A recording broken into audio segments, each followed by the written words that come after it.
Danger danger danger. ఏంటి danger? అదేనండి, wild cards danger. Big Boss season 9 version 2.0 త్వరలో రాబోతుంది. అండ్ బిగ్ బాస్ కూడా మనకి గట్టిగా చెప్పేశాడు, బిగ్ బాస్ 2.0 స్టార్ట్ అవుతుంది అని చెప్పేసి.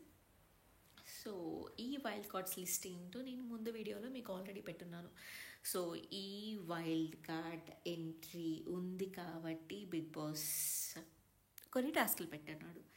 ఆ టాస్క్లు ఏంటి అని అంటే, మొత్తం ఇమ్మాన్యువల్ రాథోడ్ కాకుండా మొత్తం 10 మెంబర్స్ కపుల్గా విడిపోవాలి. ఆ కపుల్గా విడిపోవడంలో శ్రీజ కొంచెం తెలివిగా సుమన్ శెట్టిని, ఫ్లోరా, సంజన, డెమోన్ పవన్, రీతు, కళ్యాణ్, తనుజ, భరణి, దివ్య గారు ఈ విధంగా కపుల్స్గా విడిపోయారు.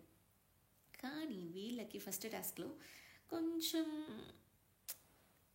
ఎవరు సరిగా అయితే బ్యాలెన్స్ చేయలేదు అని అనిపించింది. కానీ సుమన్ శెట్టి గారు అసలు ఫస్ట్లోనే వెళ్ళిపోయారు.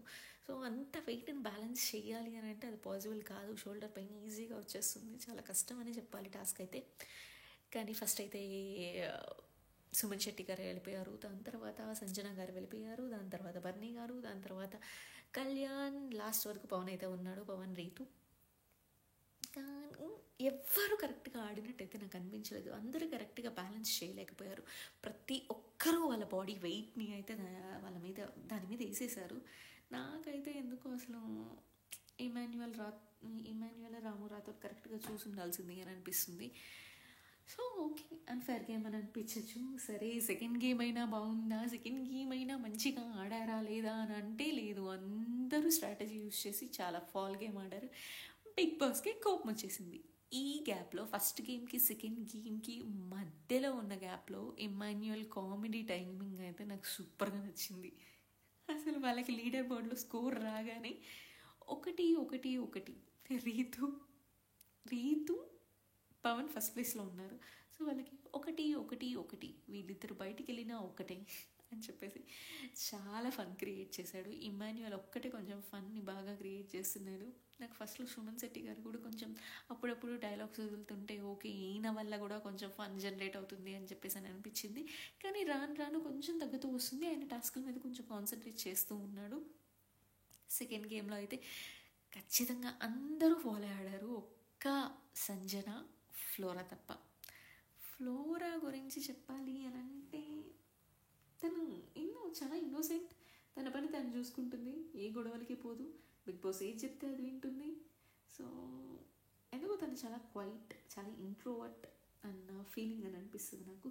బట్ టాస్క్ల విషయానికి వస్తే తన బెస్ట్ తను ఇస్తుంది.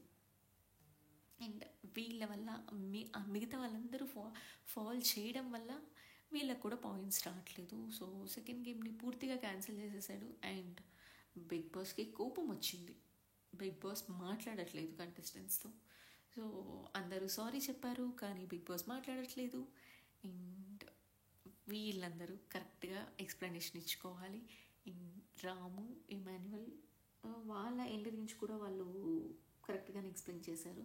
లాస్ట్లో సంచన అయితే ఎమోషనల్ అయిపోయింది. ఎందుకు అని అంటే వాళ్ళకి 100 పాయింట్స్ రావాల్సింది. బట్ ఆ 100 పాయింట్స్ కూడా గేమ్ అందరూ ఫాల్ ఆడి క్యాన్సిల్ అవ్వడం వల్ల ఆ 100 పాయింట్స్ వాళ్ళకి రావట్లేదు.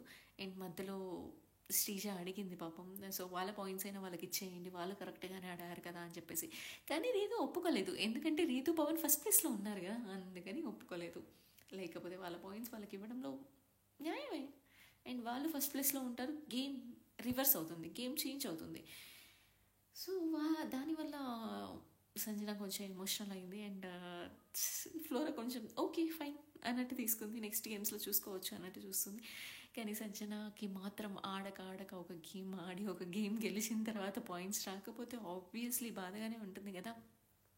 కానీ ఇమాన్యువల్, రాము కొంచెం గట్టిగా చెప్పుండాల్సింది. వాళ్ళు ఫాల్ ఆడుతున్నప్పుడు గట్టిగా ఆఫ్ చేయాల్సింది, ఆఫ్ చేసి దాని తర్వాత రీస్టార్ట్ చేయాల్సింది. కానీ వాళ్ళు అది చేయలేదు, వాళ్ళిద్దరిది కూడా తప్పు ఉంది.